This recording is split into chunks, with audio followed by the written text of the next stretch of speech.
Salve, irmãos, com a paz do Senhor, amém? Vamos orar para a gente iniciar a nossa aula de hoje. Senhor, nosso Deus e nosso Pai, nós queremos te agradecer, Deus, mais uma vez por estarmos estudando a sua palavra.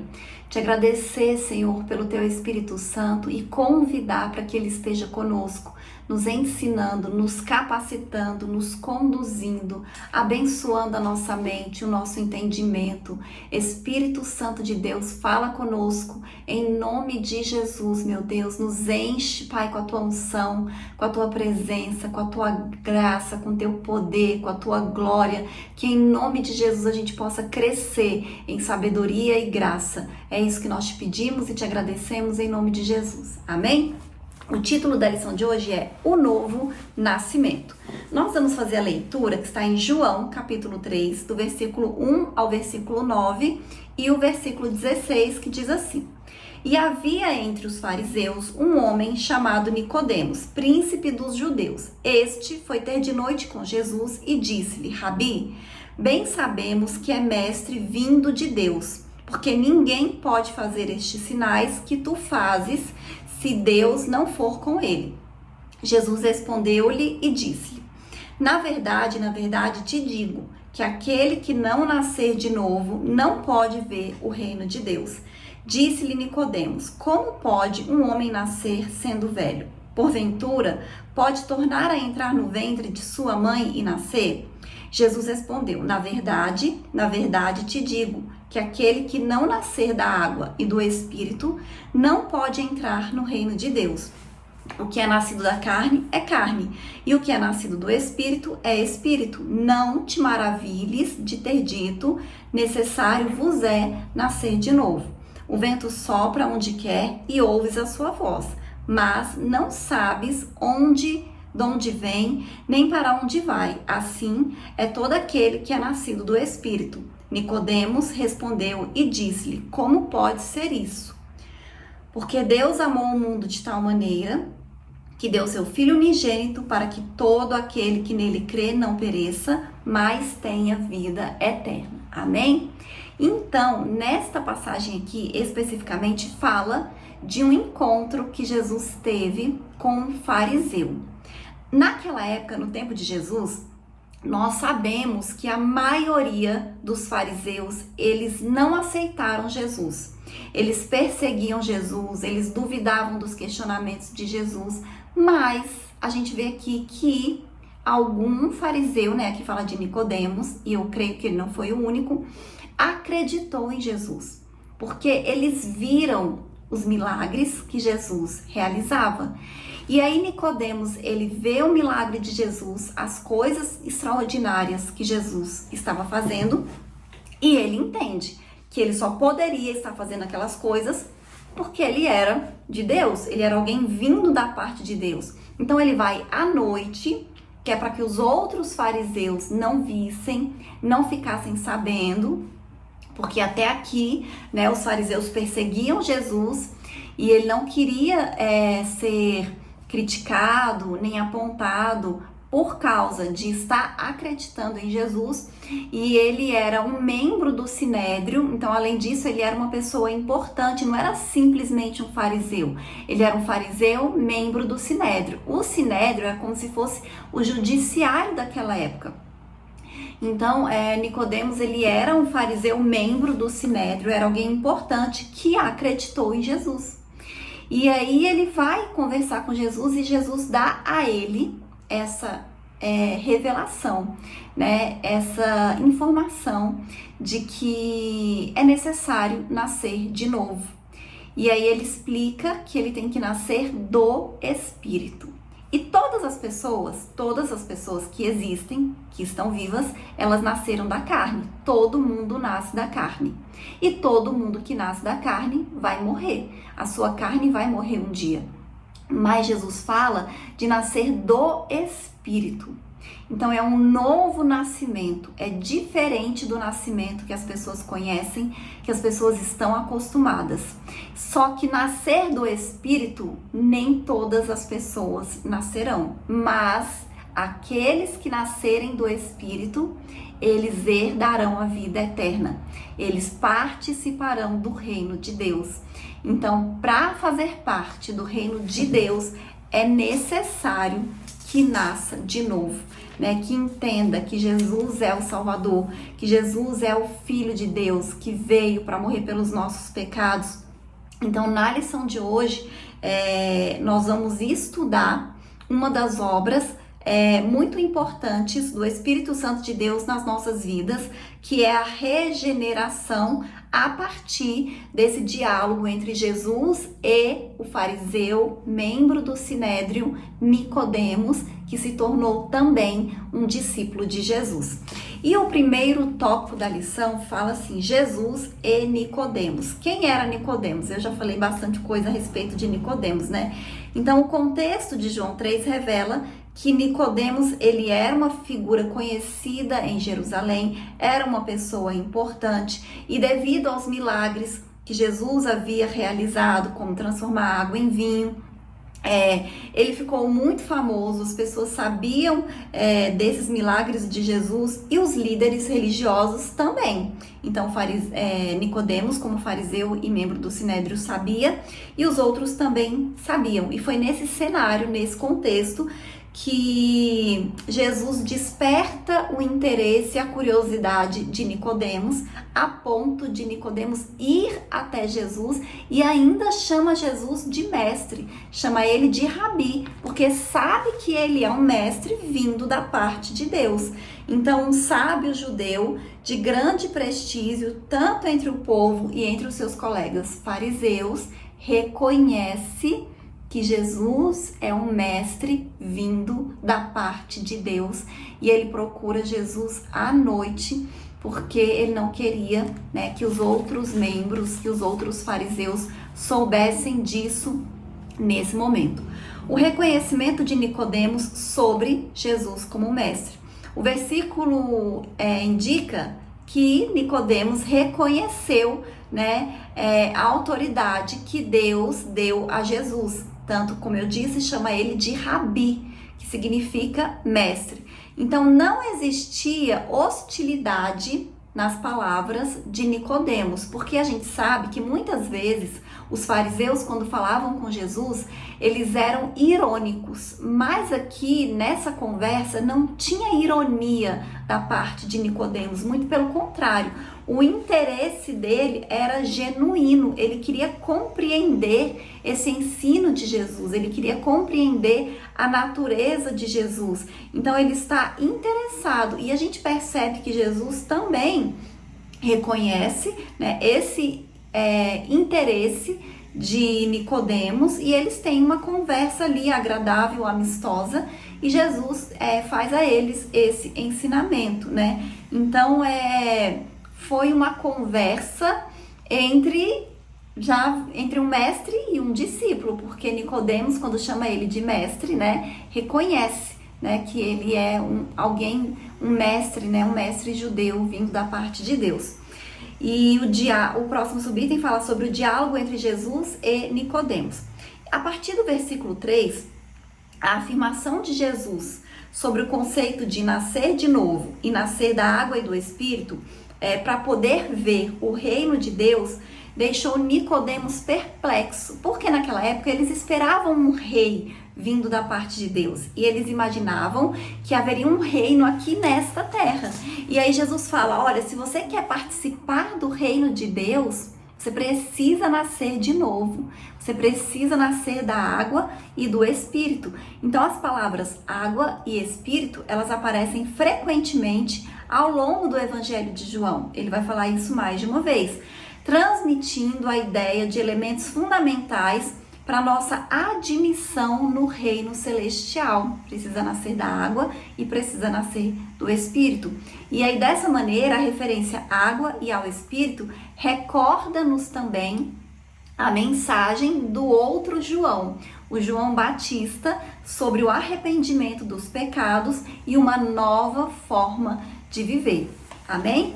E o próximo tópico da lição vai falar assim: o novo nascimento, a obra da regeneração.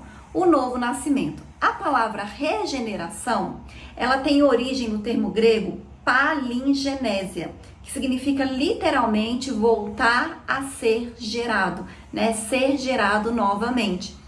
Então, a regeneração, ela é um conceito utilizado na teologia, especialmente na soteriologia, que é a doutrina da salvação. Então, é a teologia que estuda a doutrina da salvação para descrever o ato divino, o ato de Deus na transformação interior do pecador. É uma transformação na alma, uma transformação no espírito que vai gerar frutos na nossa carne, né? Que vai aparecer nas nossas atitudes, na nossa maneira de viver. E a expressão novo nascimento está vinculada à doutrina bíblica da regeneração, referindo-se a uma mudança realizada pela graça, quando o pecador possui uma natureza carnal, corrompida e caída em pecado, ele passa a ter uma nova natureza, agora purificada espiritualmente e restaurada. Então, quando nós nascemos de novo, nós somos justificados, nós somos purificados e lavados pelo sangue de Cristo. Nós podemos dizer que nós somos a justiça de Deus em Cristo, que nós somos pecadores perdoados, nós fomos lavados, nós tivemos as nossas vestes lavadas, e isso vai se refletir nas nossas vidas ao longo dos anos. E Jesus abordou esse tema quando falou a Nicodemos: aquele que não nascer de novo não pode ver o reino de Deus. Então é uma condição, para além da gente ver o reino de Deus, a gente participar do reino de Deus.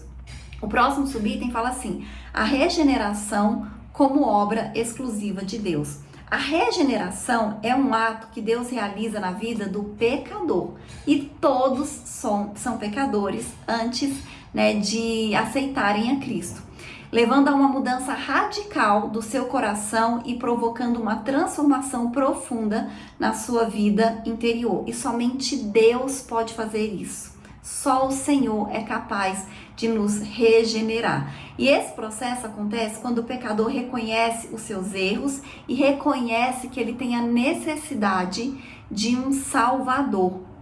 Então, dessa maneira, Deus efetua uma obra regeneradora através do Espírito Santo de Deus, que concede uma nova vida ao pecador.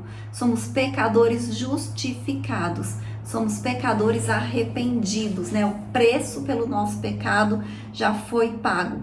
Por esta razão, a regeneração é uma ação puramente divina. Na carta de Tiago, nós encontramos a seguinte afirmação: toda boa dádiva e todo dom perfeito vem do alto, segundo a sua vontade. Ele nos gerou pela palavra da verdade. Tiago 1, versículos 17 e 18. E o próximo subitem fala assim: a necessidade da regeneração do pecador. A Bíblia ensina que o ser humano é pecador. Nós já estudamos isso em outras lições, quando falamos do pecado, né? De quando Adão desobedeceu e o pecado entrou no mundo. E como consequência do pecado, o que entrou no mundo? A morte e o mal. E nós somos herdeiros disso. Por quê? Porque nós morremos. Então, tudo aquilo que morre foi alcançado por essa consequência do pecado.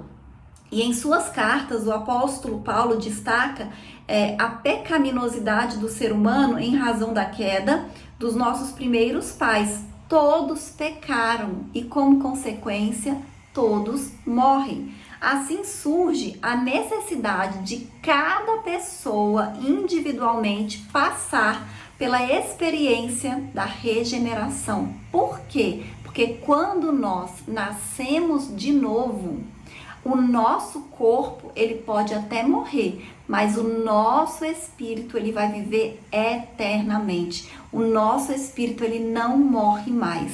Amém? Então, nós somos resgatados do reino da morte. A morte não tem mais poder sobre as nossas vidas. E essa magnífica obra foi confirmada pelo Senhor Jesus durante a sua morte sacrificial. Na cruz, Jesus conquistou a oportunidade de vivermos uma nova vida, uma vida plena, uma vida abundante, uma vida eterna. E devido à nossa natureza pecaminosa e ao que Jesus realizou na cruz por nós, a ação regeneradora do Espírito Santo é essencial para todos os seres humanos. Quando Jesus morreu naquela cruz, não foi por ele. Ele não precisava de sacrifício, porque ele não pecou. Ele nunca cometeu nenhum pecado. Quando Jesus morreu naquela cruz, foi por nós, foi por mim e foi por você. E por aqueles que ainda virão, né? Por aqueles que já morreram e aqueles que ainda vão nascer. Então Jesus morreu por todos, pela humanidade, e todos aqueles que acreditarem em Jesus terão direito à salvação e à vida eterna e a fazerem parte do reino de Deus. Amém? O próximo tópico da lição diz assim: os meios da obra regeneradora. A operação do Espírito Santo. O conceito de nascer da água refere-se de forma metafórica à ação purificadora do Espírito Santo. Embora muitos interpretem a água no Evangelho de João como uma alusão ao batismo cristão, a regeneração que se produz não é algo físico ou material, mas sim uma transformação interior que apenas o Espírito Santo pode realizar. Então, assim, na nossa carne não vai ter mudanças, porque, por exemplo, o envelhecimento é um sinal, né, de que nós estamos morrendo um pouquinho cada dia, né? As células do nosso corpo morrem, os neurônios morrem, né? O colágeno acaba. E quando a gente aceita Cristo, isso não muda. A mudança é no nosso espírito, é no nosso interior. A gente continua envelhecendo, mas o nosso espírito, ele recebeu de Deus a vida eterna. Então é uma regeneração interior. Nesse sentido, nascer da água simboliza a obra purificadora do Espírito, referindo àqueles que são nascidos do Espírito. E, de certa forma, o modo como se manifesta a regeneração na vida do salvo possui um caráter misterioso, né? Assim, não tem como negar que aqueles que vivenciam a experiência e recebem, mediante a ação do Espírito Santo, uma nova vida em Cristo e a lavagem da regeneração e da renovação do Espírito Santo. Então, existe essa transformação, essa regeneração, essa mudança, essa renovação pelo Espírito Santo de Deus. Amém? Não tem como nós negarmos isso, até porque a palavra de Deus nos ensina e nos afirma isso. E o próximo tópico diz assim: a palavra de Deus. A palavra de Deus, ela tem um poder regenerador na vida do pecador. Conforme podemos ler na epístola do apóstolo Pedro, sendo de novo gerados, não de semente corruptível, mas da incorruptível pela palavra de Deus viva e que permanece para sempre. 1 Pedro, capítulo 1, versículo 23. Então, semelhante em Tiago, nós lemos que pela vontade, Deus nos gerou pela palavra da verdade. Amém? Então, o Novo Testamento apresenta com clareza o caráter regenerador da palavra de Deus. A palavra de Deus, ela é viva, ela é eficaz, ela é mais poderosa do que uma espada de 2 gumes, né, que corta tudo, espírito, alma, todas as coisas. Ela tem um poder de Deus mesmo, é a palavra de Deus e ela tem um poder divino. Por isso ela é tão poderosa, ela é viva e ela é eficaz, porque ela alcança o lugar mais profundo do pecador e que a mensagem humana alguma tem o poder de alcançar. Quantas vezes uma palavra da Bíblia, sem nenhuma explicação, sem nenhuma pregação, apenas a palavra, ela tem poder para nos trazer uma transformação de entendimento, de pensamento e de vida. Quantas pessoas têm testemunho, têm histórias, né, de pessoas que se converteram lendo a Bíblia. Elas começaram a ler a palavra de Deus e foram tocadas pelo Espírito Santo de Deus, porque a palavra de Deus tem esse poder, né? E aceitaram Jesus como Salvador. através da leitura da palavra de Deus. Então ela é a semente de que o Espírito Santo usa para gerar uma nova criatura. Amém? E o próximo subitem diz assim: vontade soberana de Deus. A palavra de Deus ensina que é intenção divina que todos os seres humanos alcancem a salvação e cheguem ao conhecimento da verdade. 1 Timóteo capítulo 2, versículo 3 e 4. Tanto é que Deus morreu por todos, não morreu por alguns, morreu por todos. Deus morreu por todos. Deus não faz acepção de pessoas. A vontade de Deus é que todos sejam salvos. O plano da salvação de Deus revela a sua vontade perfeita, desejando que ninguém seja condenado eternamente, como é mencionado na epístola de Pedro, 2 Pedro, capítulo 3, versículo 9. Deus, ele é paciente. Deus, ele quer que as pessoas sejam salvas, que as pessoas encontrem a salvação, que aceitem a Cristo. É por isso que a gente vê assim pessoas, né, que a gente vê que tá no mundo mesmo, no pecado, e às vezes cometendo maldades. E essas pessoas, elas têm tempo, né? Deus dá a elas tempo, né, para que elas reconheçam, para que elas mudem, para que elas aceitem. É muito melhor um pecador arrependido, né? Porque existe uma festa no reino dos céus, né? Quando uma pessoa morre sem a salvação, é uma tristeza, porque é uma vitória para Satanás. É isso que ele quer, que as pessoas morram sem a salvação. Mas a vontade de Deus é que todos sejam salvos, absolutamente todos. E é esse o nosso desejo também. Essa tem que ser a nossa oração. E a gente tem que trabalhar, né, para isso, para anunciar a mensagem do Evangelho, para que mais e mais vidas, mais e mais pessoas sejam salvas. Mas a palavra de Deus também nos ensina que existe, né, a vontade permissiva de Deus. As pessoas, elas têm livre arbítrio, elas têm liberdade. Tanto é que Adão escolheu desobedecer a Deus. E quantas pessoas todos os dias fazem a escolha de desobedecer a Deus? Quantas pessoas, às vezes, que já conhecem a Cristo, já conhecem a mensagem do Evangelho e escolhem desobedecer o Senhor? Então, nós temos o livre-arbítrio. Deus não obriga ninguém a aceitar, não obriga ninguém a fazer escolhas de acordo com a palavra dele, de acordo com os ensinamentos dele. Ele ensina. Agora, a escolha, quem vai fazer é cada um, né? Então, cada um busca e decide o que vai fazer. As pessoas, elas decidem se elas vão querer o perdão divino e, consequentemente, a vida eterna, ou vão querer viver de acordo com suas próprias vontades, né? Mas o ser humano, ele não pode escapar da sua tomada de decisão. Somos nós que escolhemos, somos nós que decidimos. Se nós queremos aceitar o perdão divino, aceitar Jesus como nosso Salvador, ou se nós queremos viver a nossa vida, né, como nós quisermos, né, sem o auxílio de Deus, né, sem reconhecermos o Senhor como Salvador. E eu vou ler a conclusão que diz assim: a obra de regeneração do Espírito Santo possibilita ao pecador a participação na natureza divina. Este recebe pleno acesso ao reino de Deus, bem como a sua filiação divina, aos que creem no seu nome. Dessa forma, assim que o pecador se arrepende e aceita o Evangelho, o Espírito Santo começa a residir nele e realiza a obra de regeneração, capacitando-o para enfrentar a sua velha natureza e garantindo que ele alcance a vitória total em Cristo Jesus. Amém? Então, gente, essa lição de hoje é assim, só para mostrar o quanto Deus, ele é maravilhoso, né? Que mesmo quando nós pecamos, ele não desistiu de nós. A gente sabe que lá no Éden, Deus já prometeu que Jesus viria, né? Já prometeu que nós teríamos essa regeneração, que nós teríamos um Salvador, que seríamos reconciliados com o Senhor.